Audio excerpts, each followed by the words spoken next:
shoko yamambo waMwari itoona kubhuku rombotsa waapostoli chitsauko 8:19-30 mukati ka4 zoro shoko zomutumwa Johani Marange 4 vhesi. Iwewe kana waenda koite basa ratenzi pasipo usingazokutevera pane zvaunotaura nokuzviita haazouyi muno mutemberi. Wese unonga asateerera paizwi rangu rendinokutaurira haazopindi muno mudenga. Ndikafamba manhembo 10 ndikabvunze uyo ndakange ndinaye ndikati kare ndaimboite zvakanaka here hazvanzi enda kugwinye kunatsa. Pan Africa! Neniwo masikatano eSabato ndope kutenda kuna tenzi wati seru nimiro. Walisanganisa arume nemadzimai pamusangano wegore panapa Mutare. Izvo zvaitwa ndimwari. Ngaruwana su! Tiri pamusangano wegore. Tine muri zve basa. Pan Africa! Iyi tsamba yandavhura yati asi iwewe Johani ndoti basa ratenzi pasi. Kono usikazi kuteerere pane zvinotaura zvese nekuzviita. Hazi mutembera upindi kana mudenga haya upindi. Ngaruwana su! Iyo bwachitauro zvikuti namadena muri dzenyu. Kokeza mwe gare yakachena. Mezvara basa kuna mata zvishina munhu werudo. Iyo mazuva akakosha. Pan Africa! Hama dzangu wako murume wese une mhuri dzake panguva ineyi. Woduri vangu nemupisi. Kana une mwana usina mata panguva ineyi zvikuitise kwazvo. Wodiri shoko rakusana mata pamhuri. Ari kukwadzana. Ngaruwana su! Zvirokwazvo kunamata kukusaida anhu pamunyika munomu. Hakusipadzwa Mwari. Mukalandisa nyika yese.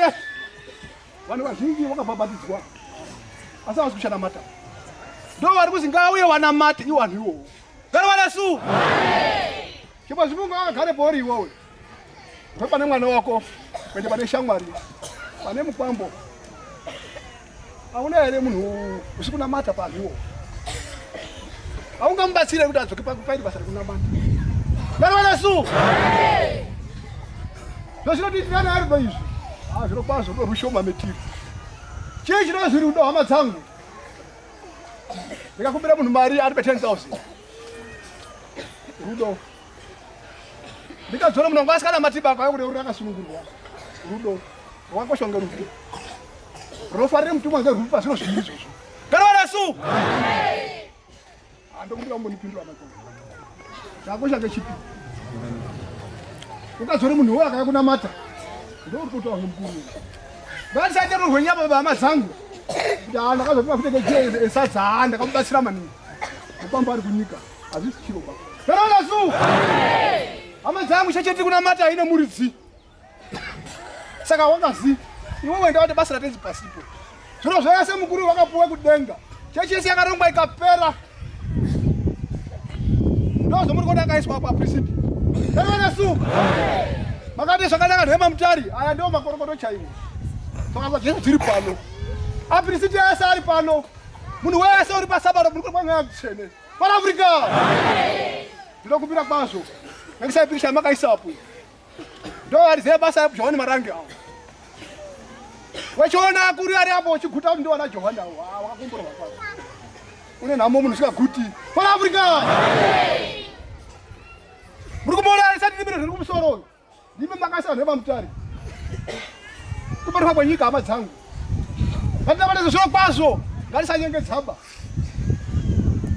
Wakawanda achazomutsvaka murume uyo asi kumuchazomushaya. Pan Africa! Panyaya kunamata kwanhu ndo penduri hama dzangu. Ngatibatsirane. Ukaenda wakadai. Ukataura nemunhu usikataura mazimai matatu. Unozotozwa kuti wakamubhabhatidzwa. Ukaenda wakadai. Ukataura munhu mazimai matatu unozoti mwenda pachecho. Iwo vanhu angauya anamata. Ngoti nguva iri kupera. Pan Africa! Musachekerwa kanyika bahama dzangu. Zvemuri kuona zvese hazvisi chiro pai. Uyo mukuru une shuwa zvekuti dai munhu wese aite mutsvene. Aende kunyika itsva. Ndachikumbira kwazvo avhangeri. Senza basa mwari makasununguka. Muri dzuri pano. Ndaikauya mumaoko menyu. Ifambisa iyendi. Hazvisi kufanira pauchengetai munhu kudai. Kana kuitikwa nemano hazvipadzi Mwari. Matare ese ngeaprisi kuzokuvhangeri zveprofiti. Muridzi wacho unonga ari kumwe mitengenyaya kudai. Unonga ari kudai. Saka ndaikasvikomatara menyu itonge nditsika yayo. Ichipera zvomapedza. Hazvisi kufanira paurisesi zvakaita panapa Mutare panapa. Mande tenzo obuda kudai. Musana ndikuti nemunhu saka kupinda. Ayo ndapa mberi paMwari. Para Africa. Bachibata iri basa muchizive kuti rine mugoma ngwana. Mabhira makapfeka hade pasi pano. Eta vanhu zvedu vanoti kuti iba. Ndiani ungazive kuti anotaura kuti asi muri dhuna. Saka kumbira iri basa amazangu muroiteke kumaoko make. Musikazvikudzipa. Uye anhu ari mukati umu. Para Africa. Ipo moto kupira ndipo padzora kwazvo. Munhu akanga ari pari zvatakaita kudai. Kuti vabvauma kudai. Anhu ari mundu vanorashangwa. Para Africa. Anditendere kuba iniku. Undikutsama makadi mukadi. Utaze kushunguka ngoni ini. Ini ndiri munhu andina chiro baini.